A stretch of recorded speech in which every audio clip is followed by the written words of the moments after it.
Welcome everyone. It's great to see you all here today for our strategic reflection on the field of competency-based education. We're going to go ahead and get started, and please introduce yourselves in the chat box and use it freely to ask questions and offer comments, and we'll have some time at the end for questions. Could I have the next slide, please? Our Twitter handle is here if you'd like to share on social media, and we are recording this session, and we'll post the slides and video on our website later this week. And next slide, please. I'm Eliot Levine, Research Director at the Aurora Institute, and also presenting today are my colleagues, Fred Jones, our Policy Director, and Susan Patrick, our President and CEO. And we're really pleased today that Tonya Howell and Damarr Smith are joining us from the Chicago Public Schools. Tonya is the Competency-Based Education Social Emotional Learning Integrationist, and Damarr is the Senior Program Manager of Competency-Based Education. Next slide, please. So our webinar today is focused on how the K-12 competency-based education system is evolving and future directions for strengthening the field. And I'll note that today's webinar focuses on the United States, but we also deeply appreciate the great leadership from other countries in this work. And it's great to see people from other countries here today. Next slide, please. For newcomers, we want to take just a couple minutes for a quick overview of competency-based education, and we encourage you to read the report shown here, as well as many other resources you'll see on today's webinar to understand more how it's different from the traditional education system. This slide has a summary of our definition of competency-based education, which was developed with many experts across the field, many of whom are with us today. The first element focuses on student agency, because students learn more when they're able to make important decisions about their own learning. Second, assessment needs to be positive and timely and relevant, and it needs to provide information that can guide next steps for both students and teachers. Third, in competency-based schools, students receive timely, differentiated supports based on their individual learning needs, and that includes addressing gaps quickly so they don't get disengaged or demoralized. Fourth, students progress based on demonstrating their mastery, not based on a predetermined amount of time spent in a classroom. Fifth, students follow varied pacing and different pathways, so there's not only one speed or only one route to graduation. The sixth element is about equity, and we believe that creating a competency-based education system is an essential part of eliminating the deep inequities and structural racism in our current system, and I'll be talking more about that shortly. And finally, rigorous common expectations for knowledge, skills, and dispositions are explicit, transparent, measurable, and transferable. There's a lot packed into that one, and I encourage you to dive deeper into our resources about this. Next slide, please. One last term I want to mention is personalized learning.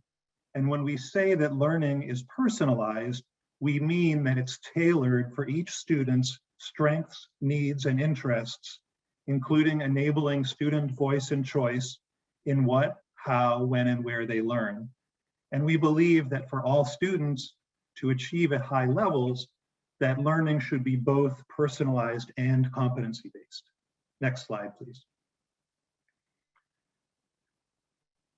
We want to start today's strategic reflection with the topic of educational equity, which cuts across all of our topics today.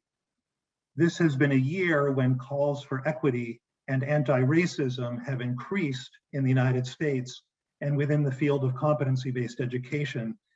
And we know that we haven't done enough historically, and that we need to do more and we need to do better. This recent graphic from the New England Secondary School Consortium shows a cohort of entering ninth graders. And we can see that students who are economically disadvantaged are much less likely to graduate from high school, and they're only half as likely to enroll in college or complete a college degree or credential. Next slide, please.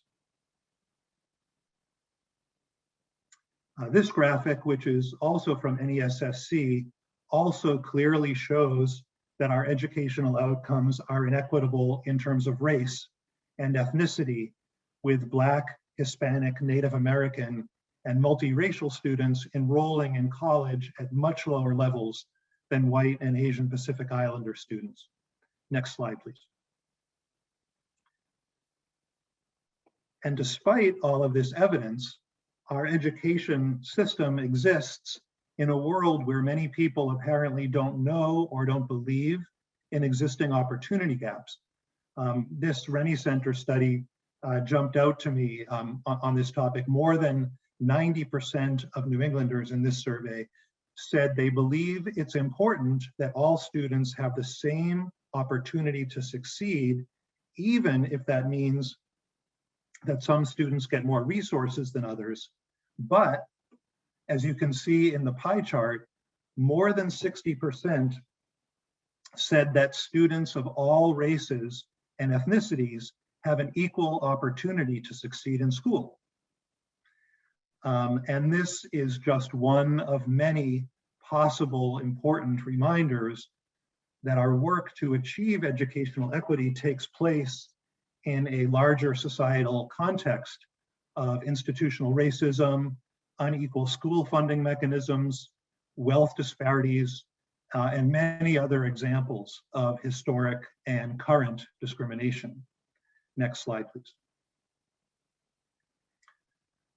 A major part of the impetus for the field of competency-based education came from recognizing that the existing system was inequitable. The 2019 update of the definition included the belief statements shown here that equity is a central goal of advancing CBE systems, and that communities that aspire to achieve equity must work toward implementing a CBE system. And the 2019 update was also when we added this explicit element about equity to the definition. The publication shown here, Designing for Equity, emerged from work on equity that Chris Sturgis and Catherine Casey and others in the field were doing a year or two before that.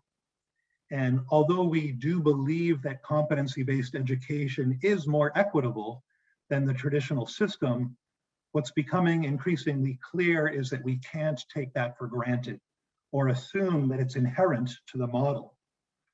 We need to pursue equity and anti-racist strategies very proactively and urgently, and we need to evaluate our work on an ongoing basis to know if we're succeeding and to keep improving.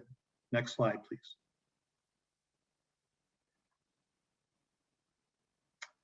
That recognition is clear in many new resources that have been developed in the past year or two, such as those shown here, that focus on strategies for inclusive school redesign, diversifying the educator workforce, assessing a school's equity practices, and rethinking assessment and accountability. I want to mention that all of these resources and others that are shown during today's webinar will be available this week in a Competency Works blog post with links to online versions. And I welcome you to email me with additional resources we should know about. We know that deep inequities and structural racism remain, and as we move forward today, talking about policy, practice, and research, it's clear that we need to pursue educational equity proactively and urgently in all of these areas. Now I'm going to turn it over to Susan Patrick. Thank you, Eliot. You can go to the next slide, please. So I have been asked today just to give some highlights as we're reflecting on the field of competency-based education at this moment in time.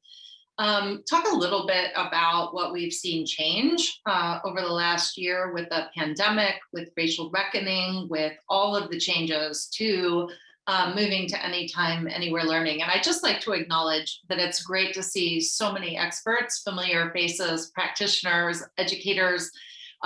Please feel free to use the chat. We'll be looking at your questions, but also feel free to do your own reflecting. What have you seen as the big issues coming up? What have you seen that's really starting to shift? There was a really interesting poll that I think highlighted the importance of this moment in time. This notion of getting rid of time and space constraints that lead to the forced kind of rankings and sortings that Eliot talked about that are so prevalent in our education system, and shifting to a system that is organized around students is critical.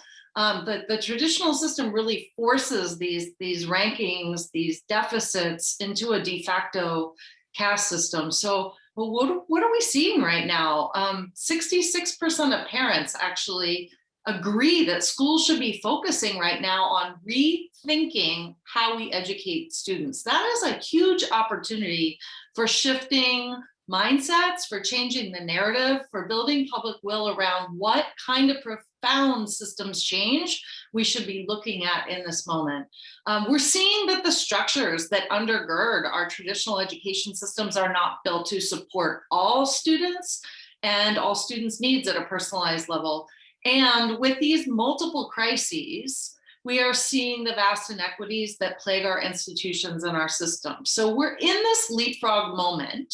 And in this reflection, I hope you can take a moment too to see the changes that you've identified and you've seen as really important. So in the past year, we've heard from the field that there are big themes on re-examining the very purpose of education systems, the purpose of education, the purpose of accountability tied to that, rethinking assessments and assessments for learning, addressing for more balanced systems that measure student learning as well as offer transparency to make sure that we are doing what's best and what's right for kids to achieve the outcomes they need. Ensuring that the necessary technology infrastructure is there for students to have access, as well as culturally responsive and sustaining education. If you look at the demands that we're seeing, there is growing demand for competency-based learning, for pathways for learning progressions that meet students where they are, that provide more flexibility and focus on equity. And we're also seeing a growing demand for blended in-school, out-of-school, anytime, anywhere learning that results in powerful learning experiences with students producing evidence from projects, working in the community, working at home, working in school. So this is driving the need for greater flexibility in policy, in rethinking our structures, from offering competency-based credits, moving away from seat time to focus more on learning versus just time or contact hours, to offering multiple pathways for graduation and even re-examining school funding.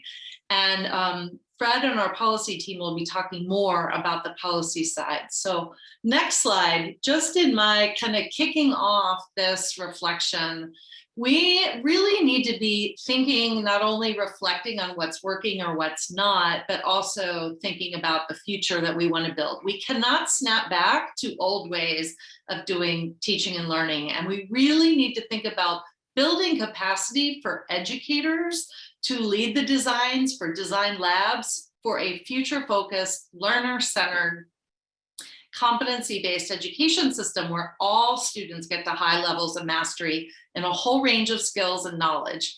This means looking at a learner profile for each student, whole child learning, focusing on a broader definition of success with more responsive interventions for the whole child, differentiation, that equity is driving new designs, and that we have networks of learning spaces across communities. It's about assessments of and for learning and recognition of that learning, of the knowledge and skills that students gain in different places and different spaces. It's about modernizing the instructional core or contemporary pedagogy, and the importance of building trusting relationships with students and with parents. We're seeing the importance of those relationships with parents in transparency for meeting students where they are. So next slide, please. When this is just like a reflection on the past year. It's about putting students at the center and how the field has been developing. So how do we start to reorganize powerful learning inside and outside of classrooms in the community that's culturally responsive and has a new focus on organizing our resources? And that can mean health, wellness, mental health, physical health, as well as building knowledge, learning through internships, learning through mentorship, advising. The bottom line here is what we're learning is that student agency and those connections and relationships for advising have been absolutely critical for successful models. And I hope we take that with us to the future on new designs, placing students at the center and organizing around students to fulfill successful futures. This is much different than the deficit frame of many traditional systems ranking and sorting kids. And we've got to break down these inequitable practices and systems that we've inherited and design a system that ensures all students can be successful. So next slide. As we shift here, you can see how the field has been developing over the last few decades. At the top, you have changes in practice with new designs. From Chugach, Alaska in the 1990s to Boston Day and Evening, Big Picture, Kettle Moraine and other districts, Lindsay in the 2000s, to new catalysts for the growing call to modernize education, address equity, anti-racism. From now forward, there are expanded resources for practitioners and educators to respond and design anew. There is a renewed growing demand for competency-based systems. And on the bottom here, you'll see waves of policy that we'll talk a little bit more about. But in the early 2000s, you saw real challenges to creating flexibility from seat time, which we are still feeling and experiencing during this pandemic. We're looking at competency-based pilots taking hold in states of task forces and innovation zones. Again, you'll be hearing more about this. For exploring these key issues in a competency-based system, it is really valuable to work with your local communities to draw on that community wisdom to unpack the why of the traditional system, why it is an obstacle to creating high achievement and equitable outcomes for all students, knowing that strong, inclusive public education systems are essential to the short-term and long-term recovery of our society. The time for change and leapfrogging is now, and our education system should aim for human flourishing, health, and prosperity in the future. And with that, I thank you. I would like to turn it over to Fred Jones, the Aurora Institute Policy Director. Next slide. To examine K-12 education policy and competency-based education. Thanks. Fred, over to you. Thank you, Susan. I appreciate the opportunity to speak with you all this afternoon. As Susan mentioned, my name is Fred Jones. I'm the Policy Director here at the Aurora Institute. I've been tasked with providing some policy updates and opportunities as it relates to competency-based education. Go to the next slide.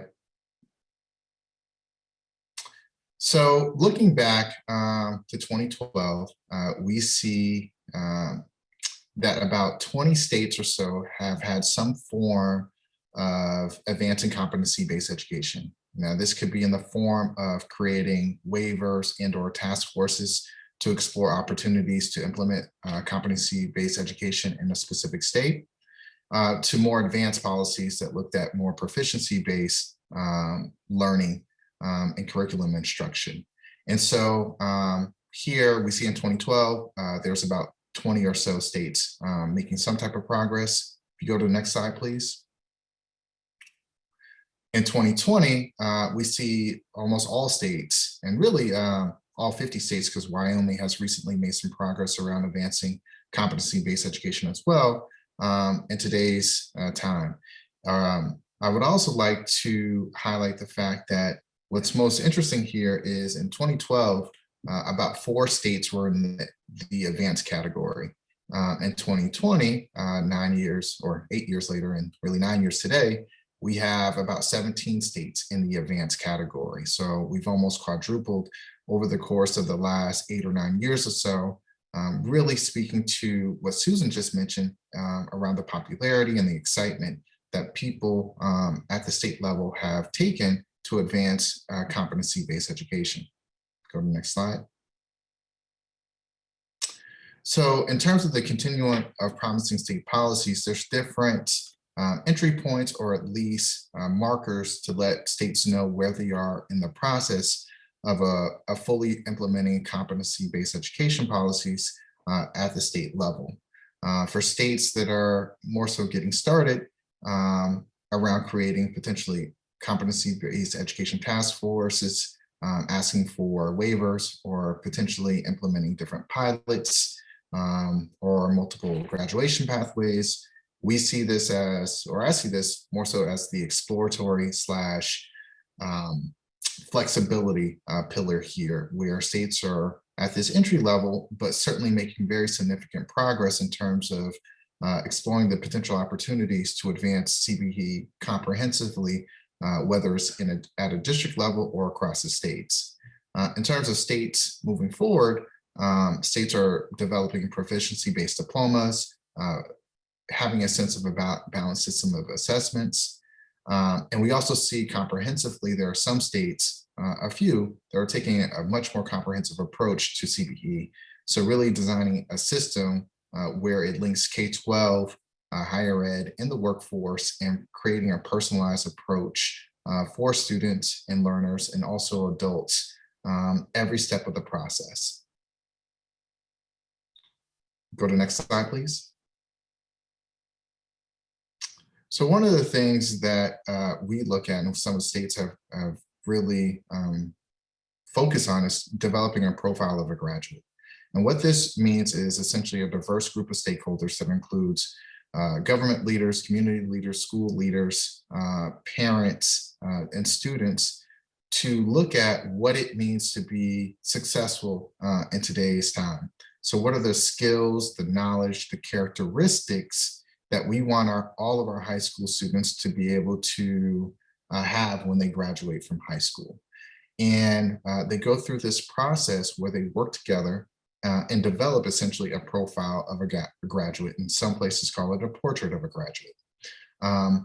And states have done this, such as South Carolina and Utah, Virginia as well, that's not on this slide, but there's many states that have undergone this process to really think about redefining what success looks like today and for the future, which would include moving and advancing through a system that's based off of mastery of learning rather than something that's compliance. Additionally, a profile of a graduate doesn't just take place at the state level. It can take place at a regional or a local level. In New Mexico, they put together essentially a regional profile of a graduate, which is this diagram all the way to the right on your screen. What's important in this process is that not only it can be done at the regional level and at the local level, but it can't just stop at just identifying what those skills and what the knowledge and what the characteristics are of a profile of a graduate. Systems need to be set up in place for supports and structures to be there to actually meet these goals that the states have identified. So just wanted to say that too, and that's what some of these states are doing as well. But it's important to understand what redefining success is and what that looks like at the state, at the regional, or at the local level. Go to the next slide, please. We also see states moving forward on innovation zones. And innovation zones, also known as districts of innovations or schools of innovation, are essentially when an entity, whether it's a school or district, asks for a waiver from outdated state policies and regulations that may unintentionally get in the way of advancing student-centered policies. And so I've identified 6 states on the right that have some form of an innovation zone. And really in our latest analysis that we're working on right now, we also see over 40% of states have also some form of an innovation zone.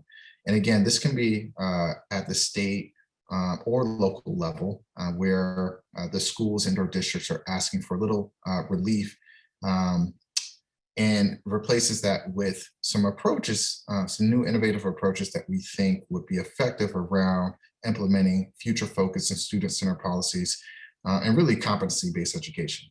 Go to the next slide. Over the course of the last few months, we've actually seen states and their legislatures moving forward, or at least introducing legislation around new innovation zones. And so in Florida, HB 907 is a bill that authorizes schools of innovation that also includes funding for those schools should they enter and become a school of innovation. In Mississippi, they have districts of innovation, and HB 302 actually amends their district of innovation to include community schools and a wraparound services approach for the schools designated in the districts of innovation. So those happen to be lower performing schools, but allows an approach like community schools to be addressed there. And then also in New Hampshire, it's a recent bill that was introduced to allow schools and districts to become innovative schools. And these are just examples. This is not a comprehensive list. In the prior slide as well, were just examples and also not a comprehensive list. But I wanted to provide some examples for you all to see that there is movement right now around developing innovation zones that states are trying to take advantage in this moment, especially as we all recover from COVID-19. Go to the next slide, please. Additionally, in New Hampshire a couple of years ago, they won a grant from the Innovative Assessment Demonstration Authority through ESSA to implement performance assessments, and using performance assessments and driving and trying to assess competency-based education. And individual schools can apply to the New Hampshire Department of Education as well to use performance assessments. And so this has been a very important advancement around competency-based education and the ways that we can assess learning and assessing different skills that learners have. So just wanted to make sure that folks knew about that. Also under ESSA, there can be potential opportunities for more states to include new innovative assessments, as well as we look to advance competency-based education and also learn more about assessment literacy and what's effective today, and not just rely on different summative assessments under ESSA and or state laws at this point in time. Go to the next slide.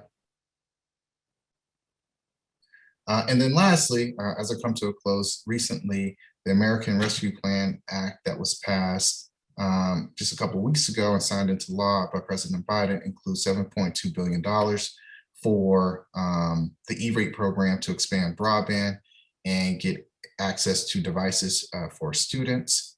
This is a remarkable amount of money to help bridge the digital divide between low-income students and higher income students, and also students, Black and Indigenous students compared to other students and rural students as well. So it's an important amount of money that will help with anytime, anywhere learning, so that school students can access remote instruction outside of the classroom for however long that is still in place. And then additionally, just wanted to mention that the funding going to districts through the American Rescue Plan, some of the funding can be used for diversifying the educator workforce and stabilizing the educational workforce as well as implementing learner-centered instruction that includes extended learning time, as well as more personalized approaches to the curriculum. So with that, I'm more than happy to take any questions at the end of this presentation, but I will pass it over to Eliot at this point in time, and thank you. Great, thanks a lot, Fred. And could I have the next slide, please?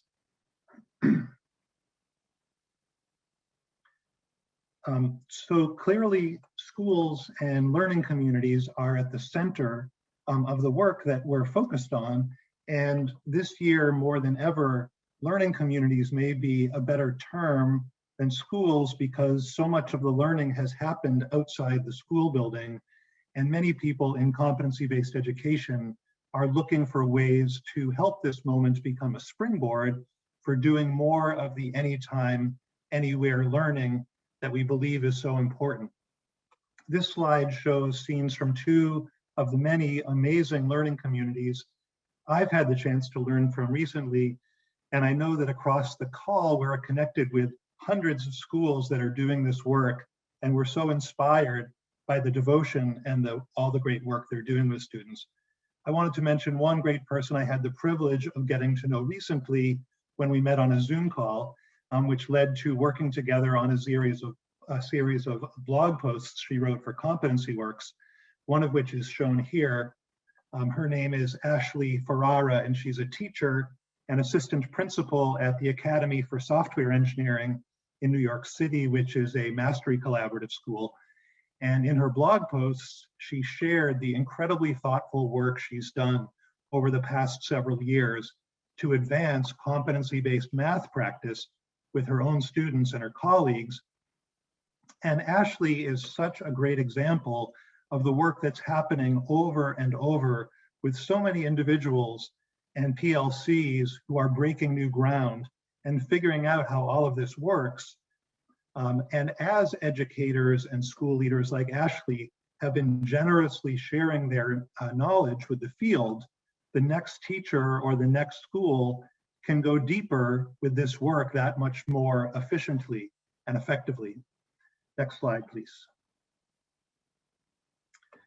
A number of indicators suggest that the field is growing in size, in depth, in terms of its capacity to support expansion and quality practice.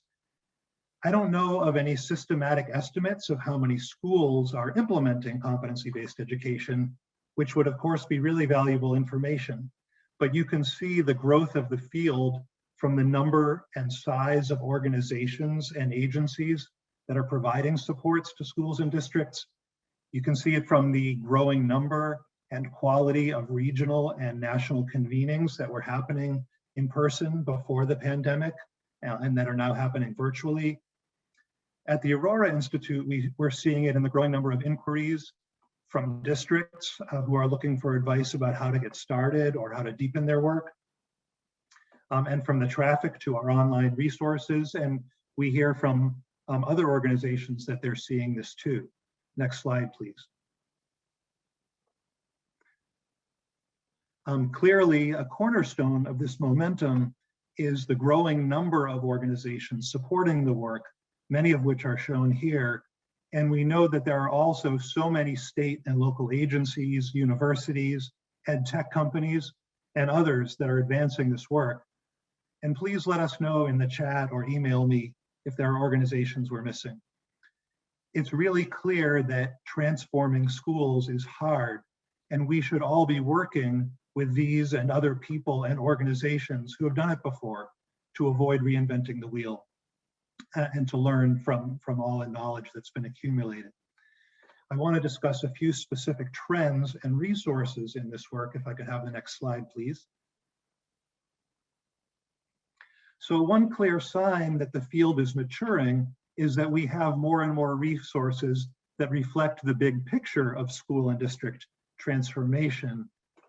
Enough schools and districts have been doing this work for long enough that we can know what the main steps are and some of the major challenges and a possible order of steps that might lead to greater success. I saw a comment in the chat about how can we begin to benefit from each other so we can scale up more quickly. And this is a great example.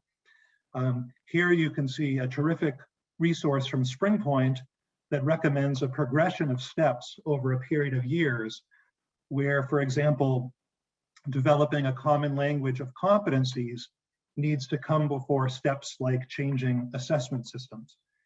And that throughout the process, you need to have advisory systems, professional learning, engagement with stakeholders.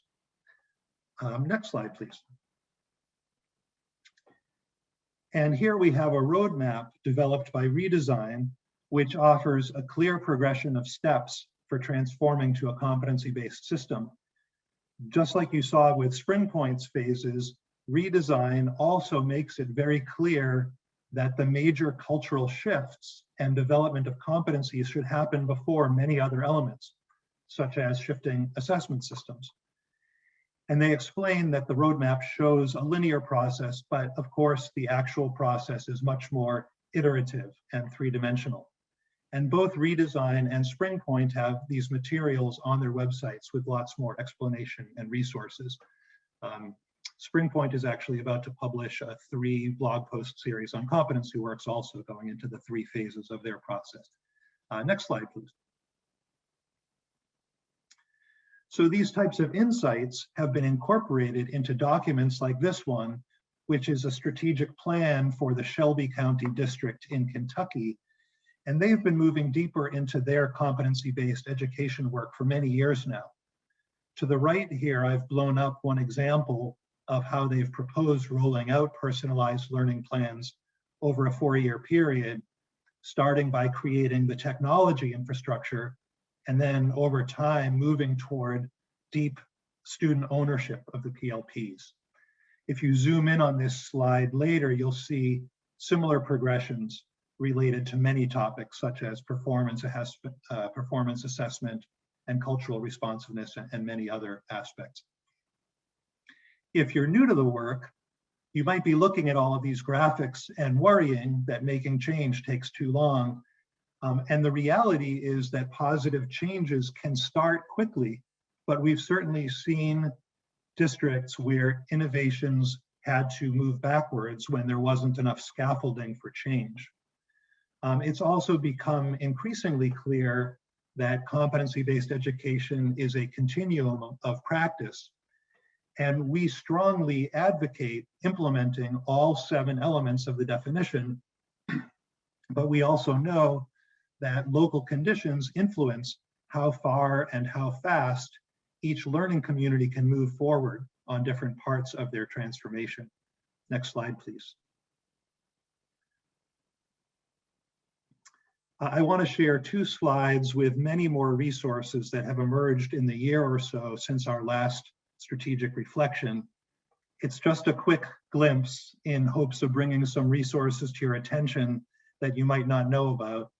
And we'll be making these available, as I said, with links to all of the resources. What we can see from all these new resources is that there's tremendous momentum in the field to move forward on many different fronts. Next slide, please.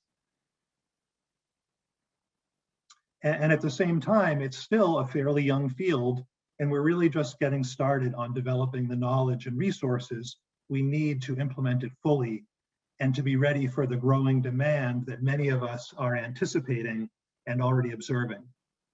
And I would welcome, again, anyone to email me with more resources. And again, I know this is a quick run through, but watch for the links on Competency Works blog soon. Next slide, please. So a common phrase in competency-based education is go slow to go fast because of the many challenges of making change. But at the same time, we all feel a sense of urgency to transform the education system because so many students are not having their needs met. And so many students are leaving high school not ready for life as an adult.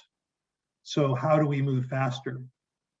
At this year's Aurora Institute Symposium, Rebecca Winthrop from the Brookings Institution shared this graphic based on her book about changing education to reduce inequality. And what you see here is a lever where the red circle is the education system and the blue triangle is the balance point.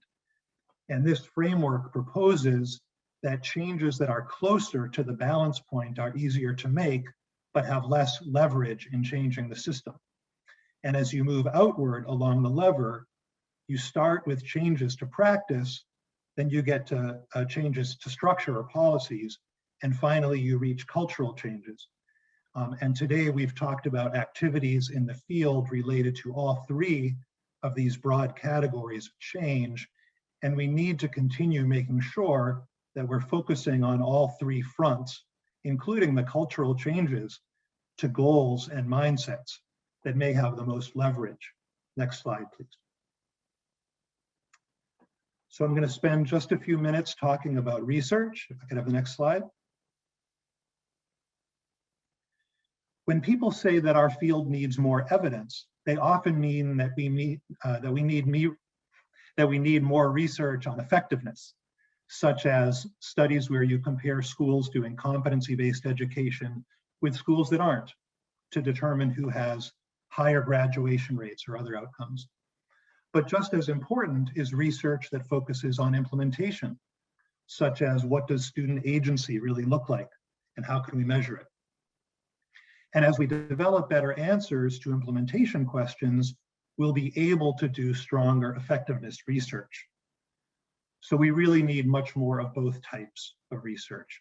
And we shouldn't let the need for more evidence get in the way of moving forward, because deepening our work on competency-based education is how we'll be able to develop more evidence. And also because there's already a huge amount of evidence that the traditional system isn't working for so many students. Some really valuable studies have been published in the past year, and I'll very briefly mention a few of them. Next slide, please. This study from NYU came out very recently on the Students at the Center Hub, and it's an example of an implementation study with findings about important questions such as how mastery-based and culturally responsive education are incorporated into teacher practice and how students experience those practices. Next slide, please. These 4 studies just came out, all funded by the George Lucas Education Foundation, and they're very rigorous quantitative studies that strongly favored or strongly showed the effectiveness of project-based learning, which is really a landmark finding for the field. It's important to note that the studies weren't carried out exclusively in competency-based schools, and one of the arguments for continuing to build and expand our field is that we need more high implementing schools in order to carry out these types of studies. Next slide, please. There are many other important and valuable studies that have come out recently. We have time for just a few quick comments about some of them.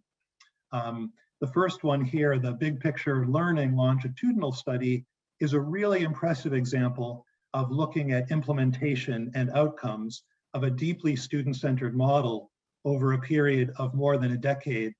And I'll mention for disclosure, and because it's great to see it in print, that my students and I at the Met School in Providence were participants in the study many years ago. So it's great to see it. The Center for Assessment has done some really important work on reviewing and synthesizing large bodies of existing research, such as the 5 reviews shown on the top row here, including a deep review of the past 20 years of implementation and outcomes research, as well as reviews of research on 4 different 21st century schools. Several of the studies in the second row are great examples of digging deep into a single school or a single district, and we really need more of that. And many districts are in a position to facilitate important research about your local implementation and outcomes. Just as one example, and this also is related to something I saw in the chat, you could study educational equity in your district to evaluate whether your outcomes are becoming more equitable as you deepen your implementation of competency-based education over time. I think I'm going to skip a little here. But I welcome conversations with schools and districts who are thinking of doing local research. Feel free to be in touch, and I'm happy to connect you with researchers that you might collaborate with. I'll finish by mentioning that I've mostly been talking about written reports, but our field also has lots of valuable research that's been shared in the form of videos and blogs and webinars and podcasts. But more on that another day. I'll stop there, and now I'm very pleased to turn it over to Damarr Smith and Tonya Howell to hear more about their work in Chicago. Thank you, Eliot. How you doing, everyone? Good afternoon. Damarr Smith from Chicago Public Schools. I'm the Senior Program Manager for Competency-Based Education. We can go to the next slide. I support the 11 schools that you see on this slide right now, right? And so before I talk about the work, I like to acknowledge the schools that are actually doing it, that are on the ground, supporting students, the teachers, the principals that make this possible as well, right? And as you could see, we've been doing competency-based education for about 3 years now with 11 high schools that are all implementing slightly differently. So as you look at the scope of implementation, some schools are full school, some are partial school, some are implementing in one course or with one cohort, but they all adhere to the same structures and frameworks of competency-based education. You can also see that we have 11 diverse schools. So Gwendolyn Brooks being one of the schools, yes, indeed. But we have a number of schools that are selective enrollment schools, neighborhood schools, a school that's in a county jail, a school for students with special needs. So this is a very diverse group of schools. So we can go to the next slide. And we're all focused on two sets of competencies, adaptive competencies and academic competencies. Academic competencies for us, numeracy, literacy, content area standards that are related to our core courses, and technical skills. And then as we move on to adaptive competencies, that's 21st century skills, employability skills, foundational skills, soft skills. We call them a number of different things. They have a number of different monikers, but they all fall into the same bucket of adaptive competencies. And our charge is to make sure that we're supporting schools and students in building out these experiences where students can showcase these high order skills. So let's go to the next slide. So when we had the opportunity to talk a little bit about our work to this amazing group of educators, one of the questions was, how is competency-based education progressing through the pandemic? And obviously, we're having some of the same challenges, I think, that every school district is having. Remote learning isn't for everyone. We know this, right? And every student's home environment is not conducive to remote learning. But our schools have been able, I think, to shift quickly to the needs of students because they have a system in place in competency-based education that focuses on supporting their needs and addressing their needs and being responsive. Where we see a lot of school level innovation is the conversations that are happening, even with schools that are not fully competency-based education. They're doing some standards-based grading. They're having conversations about grading equity. And so when I saw the Grading for Equity book, I was extremely excited because many of our schools are reading that book right now and making some of those changes, right? To no zero policies and instituting grading floors and examining grading practices just across their schools. Right? We're also seeing earned honors credit and having those conversations about what that looks like, offering honors credit when we're talking about tracking, and Eliot mentioned that earlier, right? Providing more opportunities for students and expanding what this looks like and not just allowing some students to get honors opportunities. And it gets to this really elusive conversation about the score 4, which I know many folks who are implementing competency-based education are probably having those conversations regularly. But this expansion, I think, is something that we can really be proud of, and that's happening at the school level. What we've been doing in terms of supporting schools and implementing competency-based education is what you see on the left side, right? Summer extended learning, mastery courses, providing extra time for students that need it over the summer, acceleration courses, providing credit-bearing opportunities for students over the summer as well. And that's moving to increase dual enrollment and conversations about pathways and agency and meeting our students' needs. And then adaptive pacing. This is a guide that we created with Great Schools Partnership and performance-based assessment, 7 key elements, but the main ones I'll talk about: performance-based assessment, student feedback and reflection, and multiple pathways and student agency are all kind of rolled up into the work that we're doing right now. And then lastly, SEL integration and adaptive competencies is the work that Tonya Howell, my colleague, is doing, and she'll talk more about that.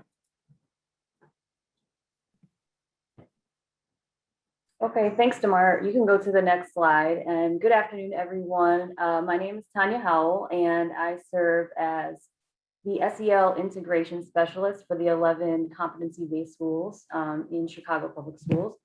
As Damarr mentioned, we focus on two sets of competencies, the academic and the adaptive competencies.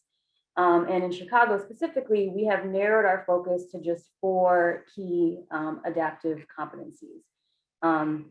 You can see them here on the left. They're agency, adaptability and flexibility, collaboration, and leadership. And we decided on these 4 competencies through conversations with school leaders, with principals and teachers, and also thought partners in the field, many of whom are here with us in the session today. So thank you for your input and feedback. We mapped these with the CASEL SEL competencies of self-awareness and self-management, social awareness, building positive relationships, and making responsible decisions. We heard a little bit earlier about the graduate profile. We also had an opportunity to map our key adaptive competencies with the Chicago Public Schools graduate profile and also the Illinois State Board of Ed standards that are related to SEL.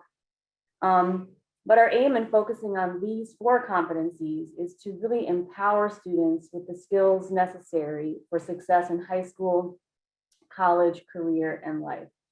So with a focus on agency, students are able to practice pursuing their passions and exploring their interests.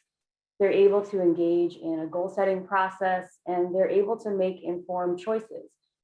When teachers are explicitly teaching skills related to adaptability and flexibility, students are able to practice being flexible in their thinking. They're able to respond to feedback and learn from their mistakes, and also persevere through challenges. And we all probably know right now in the past year, we've had to practice our own skill set around adaptability and flexibility as we remain flexible, as we encounter changes, and we have to adapt to a new way of life.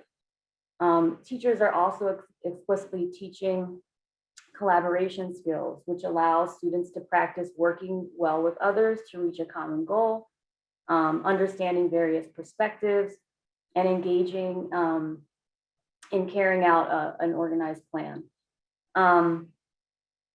When students are able to practice leadership skills, they're able to innovate and find creative solutions to existing problems.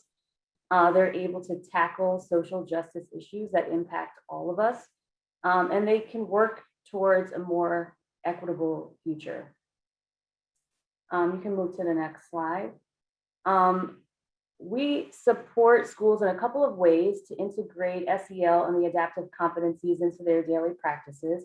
One is through supporting and training teachers directly, and the other is through the development of SEL teams at each of the schools.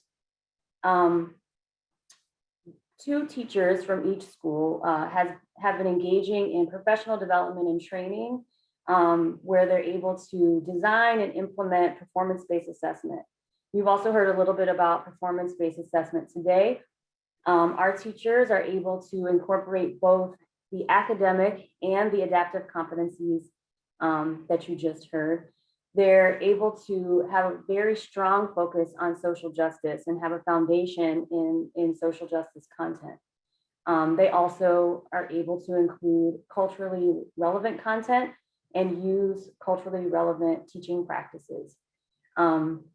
We ask that our teachers include student voice throughout the entire process in terms of the content, the students offering feedback, and also having choice in how they demonstrate learning, which is also a key component of project-based learning in competency-based education as well. Teachers are asked to have students reflect and also asked that they themselves reflect on learnings along the way, and also that they incorporate feedback from students and colleagues as well. Our schools are also creating or developing SEL teams with our support. These teams at the school meet regularly, sometimes weekly or bi-weekly or monthly. These teams are charged with creating banks of shared tiered SEL strategies and with sharing those strategies across their entire school community. They monitor the effectiveness of the strategies, they revise and refine as needed to meet both student and staff needs. They also design and deliver SEL-related professional development for their staff. This is to ensure that there's a consistent approach to SEL across all of the classrooms in the school.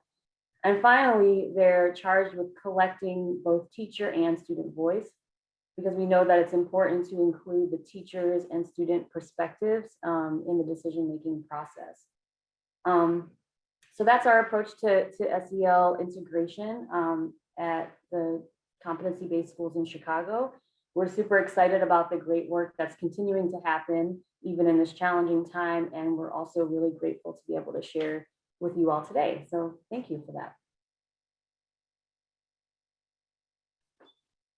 Thank you. Thank you. I've been monitoring a terrific conversation and lots of resonance with different pieces of the presentations.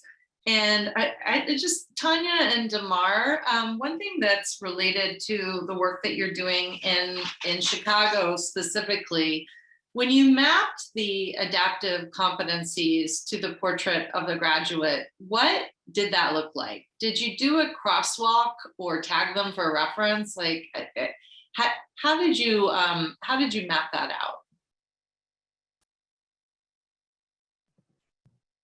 Damarr, do you want to start since you started that process? And then I can chime in if needed. Yeah, sure. So the district had been in the process of creating a graduate profile, and we were in the midst of creating our adaptive competencies at the same time and getting feedback from leaders within the district, leaders outside of the district, right, nationally, and having those conversations. And what we saw was there was a great deal of overlap in terms of how we were approaching it and how we were approaching it at the district, and just kind of tried to make those opportunities for alignment and make sure that what we were focusing on was also aligned to what the district was focusing on, and vice versa. So we were able to have a voice in what was happening because of our work with competency-based education, along with a number of different district leaders, and also implement or include what we saw within the graduate profile within our competencies and our what we're calling key adaptive competencies.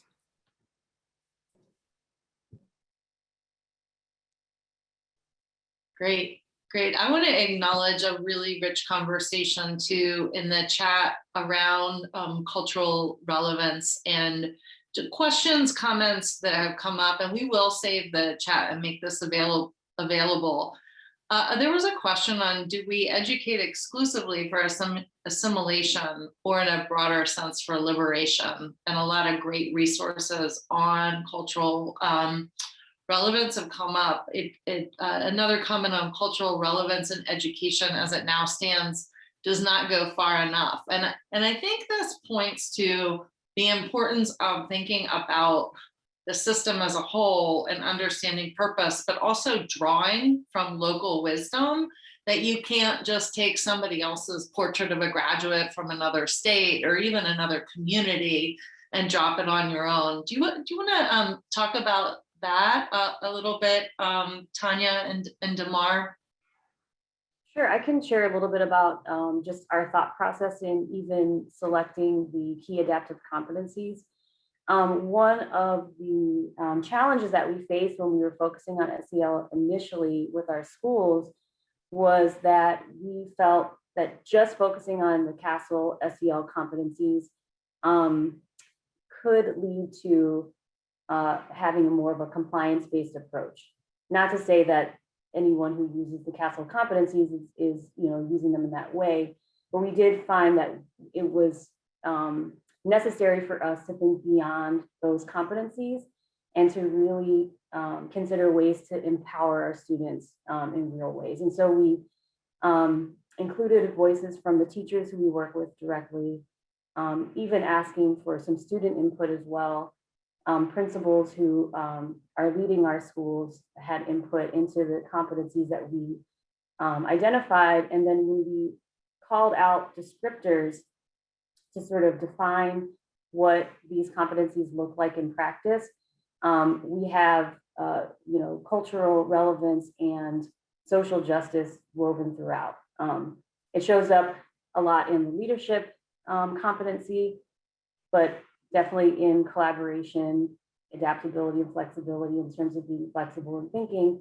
And then also when we look at agency, thinking about how can students be empowered to pursue their passions, to include community and a collectivist way of thinking in everything that they do. So it just became sort of it became the foundation of our work and not something that was just tacked on as an afterthought. But it was something that we considered throughout the entire process as really important work.